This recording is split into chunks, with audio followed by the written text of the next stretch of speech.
Pulsar ABS গাড়ি আমার double ডিক্সের। দর্শক ঘোড়া কিনবো আমার শখ। যে বিষয়টি ভাই বলতে চাচ্ছিল পালসার এবিএস কিন্তু মানে হুন্ডা আছে, তার পরবর্তীতেও কিন্তু উনি ঘোড়া কিনবে, মানে ছোট থেকে একটা শখ ছিল আর কি। ইচ্ছা আমার খুব ইচ্ছা। আপনি কোন জায়গাতে আসছিলেন? বগুড়া শেরপুর। বগুড়া শেরপুর। জি।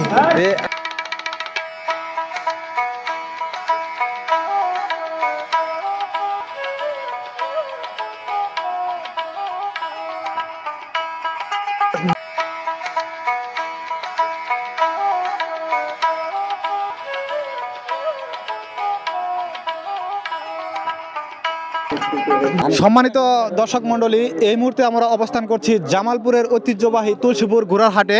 এখানে কিন্তু বিভিন্ন ধরনের ঘোড়ার দাম দর সম্পর্কে আপনাদের জানানোর চেষ্টা করতেছিলাম।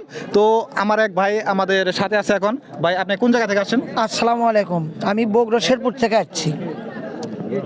তো আপনি ঘোড়া কি মানে শখের বিষয়ে পালবেন নাকি মাল পরিবহনের জন্য? না, শখের জন্য। আমার শখ একটা ঘোড়া কিনে পালবো। পালবেন মানে ভবিষ্যতে কোনো জায়গায় যদি ঘোড়া দৌড় হয় ওখানে কিন্তু অংশগ্রহণ তাও করবেন। না, আসলে নিজেরাই চলাফেরা করার জন্য একটা শখ। মানে এটা আর শখ কি। ঘোড়ার অনেকের আছে R15 কিনবে মানে না, আছে তো, মোটরসাইকেল তো অবশ্যই আছে ইনশাল্লাহ। হ্যাঁ দর্শক, যে বিষয়টি আপনাদের দেখানোর চেষ্টা করছিলাম, এই ভাইয়ের কিন্তু হুন্ডা আছে, তার পরবর্তীতেও কিন্তু উনি কিন্তু ঘোড়া কেনার জন্য মানে ঘোড়া কেনার জন্য কিন্তু আসেন।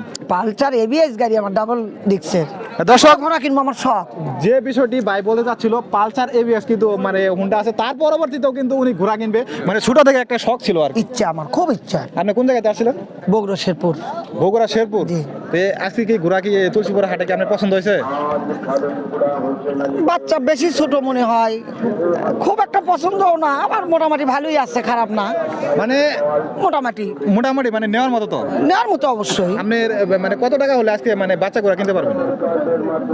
বাচ্চা তো 4-5 হাজার হলেও হবি, 3-4 হাজার হলেও হবি। বা আমরা ফেসবুকে বা ইউটিউবে আমরা দেখে আসি যে তুলসীপুরে 1000 টাকাতে ঘোড়া পাওয়া যায়। ও ওগুলো বোঝাটা নিলে যে শুধাই কাম হবি না, ওগুলো মিশে মানে শখের বিষয়ে যদি অনেকে জন্য ভালোই কেনা লাগবে।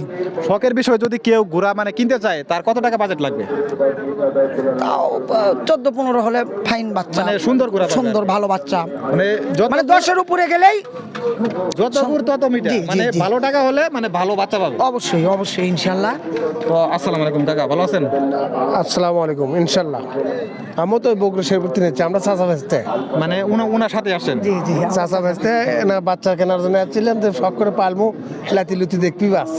এইটুকুই মানে কোনো মাল পরিবহন করবে এরকম না। এই কষ্টগুলো দেখে তো খুব আঘাত লাগতেছে আমাদের। মোটরসাইকেল আছে কিন্তু আসলে ঘোড়া লিচ্ছি, লাতি আছে, সব লেতে দিয়ে দিই। আপাতত খেলাধুলা করার জন্য তো একটু বড় হোক, এই জন্যই আশা। হ্যাঁ, তো কাল কালকে আসছেন আপনারা? আসছি আগামীকাল। আগামীকাল আসছি, এখানে ছিলেন। তো হ্যাঁ দর্শক, আমরা যে বিষয়টি আপনাদের সাথে মানে তুলে ধরার জন্য চেষ্টা করছিলাম, আমরা এখানে আসছিলাম যে ঘোড়ার বিভিন্ন দাম দর সম্পর্কে আপনাদের জানার জন্য। কিন্তু এই ভাইরা আসে বগুড়া থেকে ইনারা কিন্তু শখের বিষয় কিন্তু ঘোড়া মানে পালবে। ও অনেকে আছে না যে বাইক আছে, তার পরবর্তীতেও কিন্তু একটা ছোট থেকে একটা শখ থাকে যে ঘোড়া মানে এরা পালবে কিন্তু মাল পরিবহন করবে না। তো এই ঘোড়ার যে অনেক কষ্ট হচ্ছে, এই বিষয়ে আপনারা কি বলবেন? আপনি একটা কথা বলুন। এটার উপর যদি আমার কোনো কর্তৃত্ব থাকতো তবে এটা বন্ধ করে দিতাম, এই ঘোড়া রিমান্ডা। তবে ওদের ক্ষেত্রে ঠিক আছে, ঘোড়া পরীক্ষা যাচাই বাছাই না করে কেনাও ঠিক না, কিনলে হয়তো বাসায় নিয়ে যায় সেটা অকেজ, সেই হিসাবে ঠিক আছে। তারপরে খারাপ লাগতেছে মানবতার দিক থেকে, খুবই কষ্ট হচ্ছে। চাকা বান্ধে দিয়া চালাচ্ছে 10-12 জন লোক তুলে। মানে ঘোড়া শক্তি পরীক্ষাটা কিভাবে করে, আপনার এই বিষয়ে কোনো অভিজ্ঞতা আছে? ওই যে চাকা দুইটা দড়িতে বান্ধে দিয়া তার উপরে লোক উঠাইয়া ঘোড়া ছাড়িচ্ছে, চাকা ছিঁড়ে চলে দিচ্ছে। মানে যাত্রী সহ কিন্তু মাল সহ কিন্তু খালের ভিতরে ফেলাই দেয়। হ্যাঁ হ্যাঁ, ওইভাবে। মানে যে ঘোড়া যত মাল পরিবহন করতে পারবে, এটা শক্তি যাচাই করার জন্য কিন্তু এই ধরনের কাজ তারা করে থাকে। তো আপনারা সবাই ভালো থাকবেন, সুস্থ থাকবেন ইনশাআল্লাহ। আর আমাদের চ্যানেলের নাম হলো মোহাম্মদ আলী অফিসিয়ালি 2.0।